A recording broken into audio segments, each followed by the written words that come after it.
Les tensions géopolitiques qui font leur retour au Moyen-Orient et qui pèsent sur les marchés en ce début d'année parce que les investisseurs redoutent, on le sait après le meurtre d'un général iranien par les Américains, voilà, que toute la région sombre dans une forme de violence avec résultat aujourd'hui un pétrole Brent qui est au-delà des 110 $ et un CAC 40 qui est repassé en dessous des 6000 points. Bonjour Philippe. Bonjour.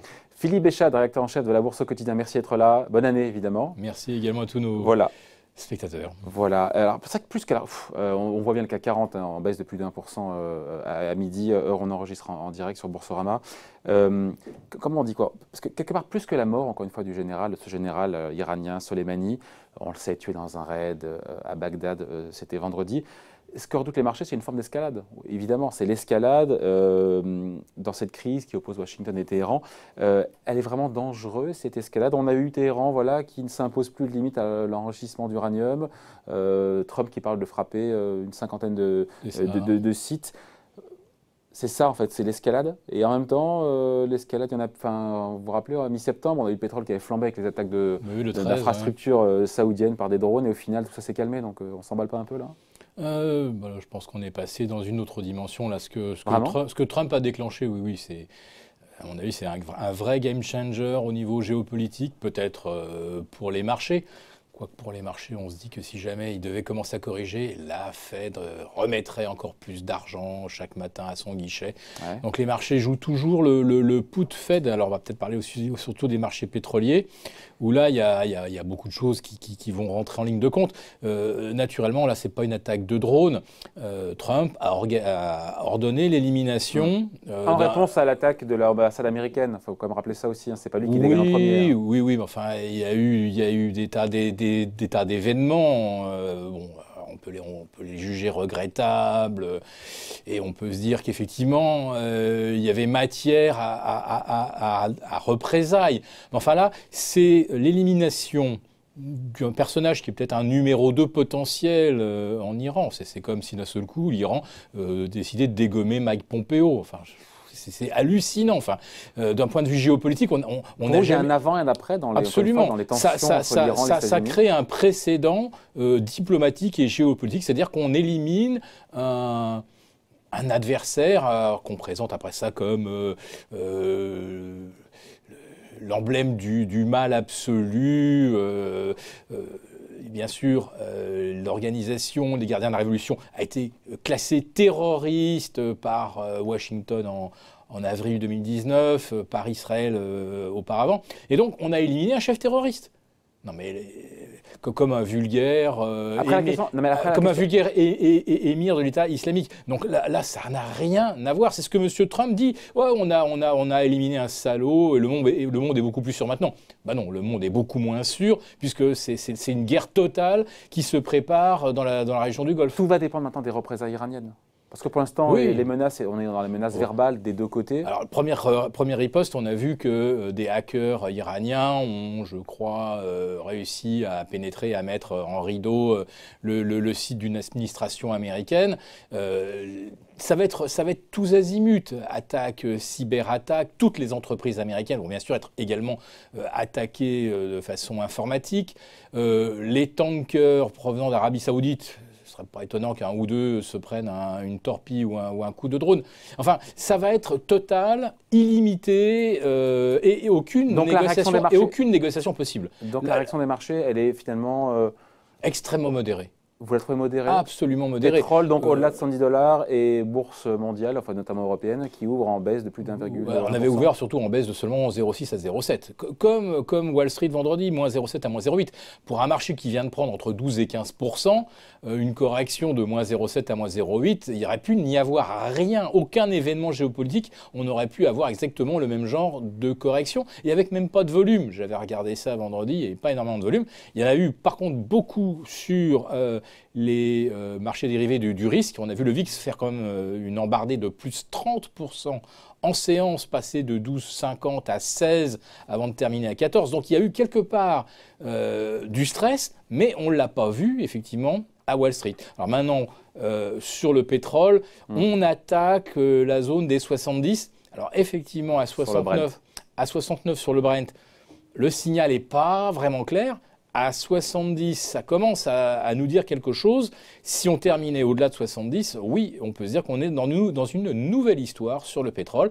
Et, donc, on avait dit pareil au mi-septembre, au moment de l'attaque, encore une fois. Oui, c'est ce qu'on s'était dit, exactement à la même heure. C'est-à-dire qu'à l'heure du déjeuner, on avait un pétrole qui prenait, je ne sais plus combien, 15%. Ouais. On était à 60, monté à 71 $. Enfin bref, c'était l'apocalypse. Et puis le soir, on était redescendu en dessous de 67. Voilà. Donc, mais là, ça date déjà depuis vendredi. Donc là, s'il y avait eu ce pic et qu'on avait dû redescendre... Mais en tout cas, pour vous, les marchés sous-estiment. Dans leur réaction, les marchés sous-estiment, encore une fois, la dangerosité de cette escalade entre Trump et les Iraniens. Ben, on a l'impression que le marché, d'abord, croit dans le put Fed. Ça ne peut pas baisser. Si ça baisse, la Fed interviendra. Maintenant, sur les marchés pétroliers, si le pétrole va au-delà de 70 à Londres, au-delà de 64,5 sur le WTI, il y a un moment où il y aura une sorte de transmission, ça sous forme d'inflation. Et puis ça va forcément, là aussi, constituer un handicap pour le cycle économique. Si on a un pétrole à 75 $ cette année, les papiers que je lis nous disent que c'est 0,2% de PIB en moins. Et c'est 0,2 ou 0,3% d'inflation en plus. Ouais. Or, comme on est déjà à 2% d'inflation aux États-Unis hors données volatiles, justement le pétrole en fait partie, il se pourrait que la donnée brute rejoigne la donnée core, celle qu'elle a pu suivie par la Fed, qui est à 2%. Mais pour que le pétrole aille durablement à 75 $, il faudrait un peu plus que des boîtes américaines qui se fassent hacker. On se dit qu'il faudrait que le détroit d'Ormuz, par lequel transite... ou Bab el-Mandeb... soit durablement bloqué, alors, et on n'en est pas là. On n'en est pas là, puis je dirais que stratégiquement, bloquer Ormuz, c'est quand même le détroit par lequel transite le pétrole qui va vers la Chine et vers l'Inde, qui sont des alliés de l'Iran. Si l'Iran bloque le détroit d'Ormuz, ça va surtout créer des difficultés pour leurs principaux alliés. L'Iran se fournit en armes auprès de la Russie et se fournit pour tous les équipements du jour le jour, bien sûr les portables et tout ce qu'on veut, se fournit en Chine. Donc ça serait vraiment pas, je dirais, une très bonne tactique que Avec un marché mondial, puisqu'on parle du pétrole, Philippe, qui reste bien approvisionné, l'offre reste abondante. On a des Américains qui produisent encore, je crois, le mois dernier ou il y a 2 mois, plus de 12 millions de barils le jour. Le marché est bien alimenté, il n'y a pas de Il l'est actuellement, oui. Donc ça ne plaide pas pour une flambée des cours. C'est ce qui explique d'ailleurs que le pétrole, depuis, je crois, ça fait plus de 6 mois, il est bloqué entre 58 et 63 sur le WTI, parce que il y a des capacités de production aux États-Unis. Alors, il y a moins de puits, mais il y a plus de rendement, voilà. Mais c'est pas si simple, parce que qu'est-ce que sortent les Américains du sol? Un pétrole de plus en plus liquide, qui ressemble de plus en plus à une espèce de boue diluée, et qui est très difficile à raffiner, ou alors il faut le mélanger avec du pétrole vénézuélien beaucoup plus lourd. Bref, les Américains sortent un pétrole de moins en moins exploitable. Alors, il y a plus de quantité, mais qu'est-ce qu'on en fait? Il faut poser la question. Alors ensuite, le danger, naturellement géopolitique, c'est que ça soit le chaos en Irak, que des puits, que des pipelines sautent en Irak, Irak ouest, Irak du sud. C'est quoi l'Irak? C'est 2 milliards de 3 millions de barils jour. 4 milliards et demi. 4,5 millions de barils jour, c'est le deuxième producteur de l'OPEP. Donc, les États-Unis ont envahi l'Irak en 2002-2003 pour mettre la main sur le pétrole irakien. Jusqu'à présent, ils en disposent assez facilement. Si demain l'Irak bascule vraiment côté chiite et qu'il décide de jeter les Américains hors d'Irak, ça va probablement être plus compliqué de se ravitailler. Et puis surtout, il n'y a pas que la hausse du prix du pétrole qui rentre en ligne de compte. C'est que là, les assurances pour transporter le pétrole, tous les bateaux qui vont transiter par Hormuz ou Bab el-Mandeb, les primes d'assurance vont forcément monter. Ça va faire monter le prix du pétrole livré. Ouais. Après, encore une fois, maintenant, ça y est, on est en 2020, année électorale pour le président Trump. Oui, c'est pas son intérêt. C'est le cœur du problème. C'est pas son intérêt de laisser le pétrole flamber, parce que on sait que les électeurs sont sensibles, encore une fois, au coût de l'essence. Donc voilà, donc il n'a pas non plus trop intérêt à ce que l'escalade aille trop loin. Il faudra qu'il se montre ferme contre l'Iran, tout en limitant la hausse des cours. Déjà plus que ferme contre l'Iran. D'ailleurs, il a été tellement ferme et il a dénoncé l'accord sur la non-prolifération, il a dénoncé unilatéralement l'accord sur la non-prolifération nucléaire. Bon, après ça, il y a des manifestations devant l'ambassade de Bagdad. Il a tellement mis la pression sur les Iraniens qui, au départ, on ne voit pas très bien ce qu'on leur reprochait réellement, que, bon... de pas faire ce qu'ils disent, c'est ça qu'on leur reprochait. Non, mais ça, c'est le narratif de Donald Trump. Maintenant, le bénéfice pour Trump, il est évident.